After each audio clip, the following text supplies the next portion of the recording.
নমস্কাৰ, স্বাগতম জনাইছোঁ আমাৰ এই চেনেললৈ। গতিকে 2021 চনৰ ভোটাৰ তালিকা প্ৰকাশ পালে। প্ৰাৰ্থীসকলে নিজৰ নামটো ভোটাৰ তালিকাত সন্নিৱিষ্ট হৈছে নে নাই চাবলৈ PDF আকাৰে ইয়াত চাব পাৰিব।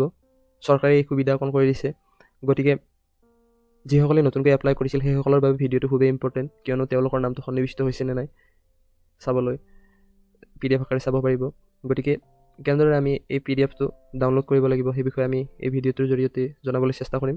গতিকে ভিডিঅ'টো আৰম্ভণিৰ পৰা শেষলৈ স্কিপ নকৰাকৈ চাই যাওক, আৰু যদিহে চেনেলটোত নতুন ছাবস্ক্ৰাইব আৰু ভিডিঅ'টো ভাল পালে লাইক এটা কৰি দিব। গতিকে ইয়াৰ বাবে আমি প্ৰথমতে যিকোনো এটা ব্ৰাউজাৰ ছিলেক্ট কৰিব লাগিব। মই ক্ৰমটো ছিলেক্ট কৰি লৈছোঁ। ইয়াত গৈ আমি NVSP বুলি চাৰ্চ কৰিব লাগিব।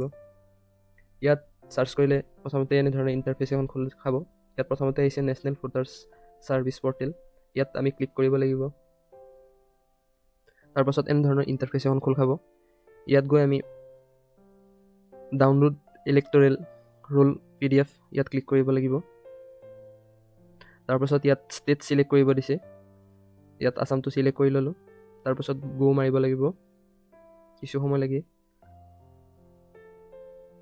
তাৰপাছত আমাৰ আগত এনেধৰণৰ ইণ্টাৰফেচ এখন খোল খাব। ইয়াত আমি প্ৰথমতে ডিষ্ট্ৰিক্ট ছিলেক্ট কৰিব লাগিব। ইয়াত আমি কামৰূপ ছিলেক্ট কৰি ল'লোঁ ডিষ্ট্ৰিক্ট।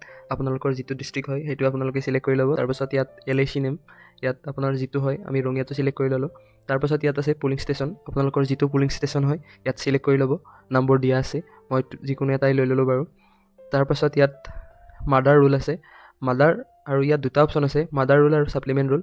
মাডাৰ ৰুল অৰ্থাৎ যিসকল এইবাৰ নতুনকৈ ভোটাৰ তালিকাৰ বাবে এপ্লাই কৰিছিল তেখেতসকলৰ নাম ফটোসহ ইয়াত প্ৰকাশ পাব। আৰু ছাপ্লিমেণ্ট ৰুল অৰ্থাৎ যিসকল আগতেই এপ্লাই কৰিছিল বা তেখেতসকলৰ নাম ইয়াত প্ৰকাশ পাব, কিন্তু ভিডিঅ'ত ফটো প্ৰকাশ পাব। গতিকে আপোনালোকৰ যোনটো সুবিধা হয় সেইটোৱে ছিলেক্ট কৰি ল'ব। মই ইয়াত মাডাৰ ৰুলটোৱে লৈ ল'লোঁ।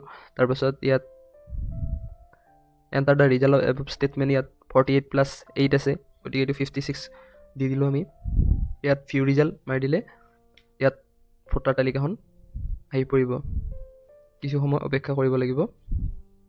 এতিয়া আপোনালোকে দেখিবলৈ পাইছে আমাৰ আগত ভোটাৰ তালিকাৰ PDFটো খোল খালে। গতিকে এনেদৰে আমি নিজৰ নামটো ইয়াত আছেনে নাই চাব পাৰোঁ। উইদাউট ফটো আহিব, কিন্তু সকলোৰে নাম আহিব, নিজৰ পৰিয়ালৰ নাম আহিব। গতিকে এনেদৰে আপোনালোকে 2021 চনত প্ৰকাশ পোৱা ভোটাৰ তালিকাত নিজৰ নামটো আছেনে নাই চাব পাৰিব। এটা লাইক কৰি দিব, আৰু যদিহে নতুন চেনেলটোত ছাবস্ক্ৰাইব কৰি দিব। আৰু আপোনালোকৰ এটা লাইকে আমাক নতুন ভিডিঅ' আগবঢ়োৱাৰ বাবে উৎসাহিত কৰে, যিহেতু চেনেলটো নতুন।